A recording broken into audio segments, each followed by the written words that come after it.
తాడ్వాయి మండలం మేడారం సమ్మక్క సారక్క మహాజాతర ప్రతి 2 ఏళ్లకు ఒకసారి.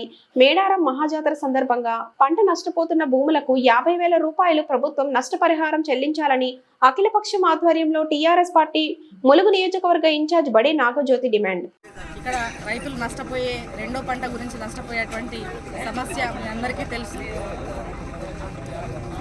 తెలంగాణ ప్రాంతంలో మేడారం అనేది ఆసియా ఖండంలోనే పెద్ద జాతర. ఎంతో కోట్ల మంది ఇక్కడికి వచ్చి అమ్మవార్లను దర్శనం చేసుకొని వెళ్తూ ఉంటారు.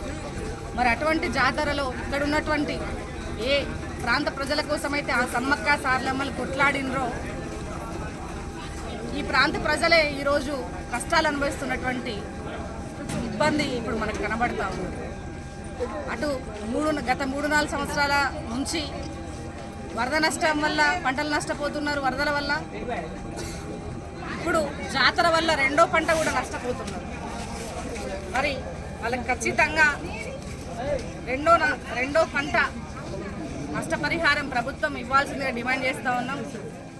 అలాగే ఏదైతే ఇక్కడ ఉన్నటువంటి మంత్రి సీతమ్మ ఉన్నదో ఆమె గతంలో కూడా ఈ ప్రాంత ప్రజలందరినీ కూడా ఓట్లడిగేటువంటి క్రమంలో మేము పంట నష్టపరిహారం మేము అధికారంలోకి వస్తామని చెప్పేసి కాంగ్రెస్ ప్రభుత్వం చెప్పి ఈరోజు మాట తప్పింది. ముందుగా ఆమె మినిస్టర్ అయిన తర్వాత కూడా ఇక్కడ ఉన్నటువంటి స్థానిక ఎమ్మెల్యే మినిస్టర్ అయిన తర్వాత కూడా జాతర జరిగింది. అప్పుడు నష్టపరిహారం ఇవ్వలేదు రెండో పంటకి. ఈరోజు రెండో జాతర వస్తుంది జనవరిలో.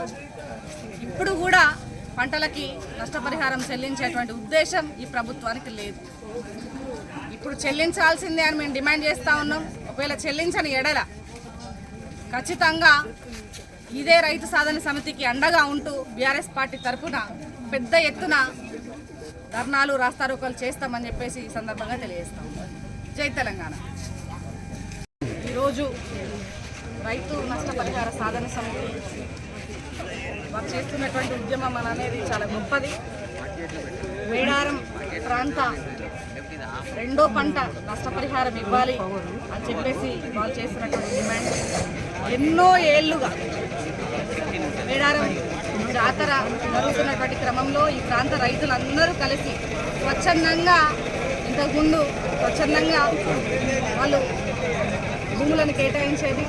ఈరోజు వరదల కారణంగా గత 3-4 సంవత్సరాలుగా వస్తున్నటువంటి వరదల కారణంగా, అలాగే మొదటి పంట వరదల వల్ల నష్టపోవడం, ఈసారి రెండో పంట వేద్దాము అని అంటే రెండో పంట కూడా జాతర వలన నష్టపోవడం అనేది ఈ ప్రాంత రైతులు అనుభవిస్తున్నటువంటి సమస్య. మరి ఖచ్చితంగా ప్రభుత్వము మాకు నష్టపరిహారం ఇవ్వాలని అనేది వీళ్ళ ప్రధాన డిమాండ్. అలాగే ఏవైతే పొలాలు ఉన్నాయో జాతర సమయంలో వాటిని నెట్టివేయటం, వరాలను నెట్టివేయటం, ఒడ్లను నెట్టివేయటం,